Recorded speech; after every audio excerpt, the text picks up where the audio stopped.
ভাবুন তো, এখনই আপনার ফোনটা চুরি হয়ে গেল। ফোনের দাম না, আপনার ছবি, ভিডিও, ফেসবুক, বিকাশ এবং ব্যাংকের তথ্য এখন সবকিছু কিন্তু অন্যের হাতে।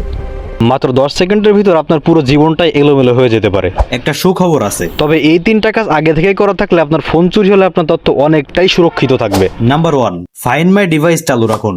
অ্যান্ড্রয়েডে ফাইন্ড মাই ডিভাইস এবং আইফোনে ফাইন্ড মাই আইফোন অন রাখলে দূর থেকে আপনার ফোনের লোকেশন আপনি দেখতে পারবেন। ফোন লক করতে পারবেন, এমনকি ফোনের সব ডাটা দূর থেকে আপনি মুছে ফেলতে পারবেন। নাম্বার 2, সবকিছু ক্লাউডে ব্যাকআপ রাখুন। ফোন হারিয়ে গেলেও ফোনের ছবি, ভিডিও এবং কন্ট্যাক্ট সব নতুন ফোনে আপনি ফিরে পাবেন। অনেকেই ফোন হারিয়ে কান্নাকাটি শুরু করে দেয়, তবে ফোনের জন্য নয়, ফোনে লুকিয়ে থাকা স্মৃতিগুলোর জন্য।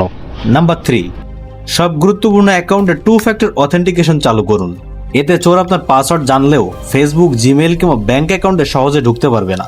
এখন একটা প্রশ্ন, আপনি কোনটিকে বেশি ভয় পান, ফোন হারানোকে নাকি ফোনের ভিতর থাকা ছবি, ভিডিও অথবা কন্ট্যাক্ট হারানোকে? কমেন্টে লিখুন ফোন অথবা তথ্য, দেখি কোন দলের মানুষ বেশি।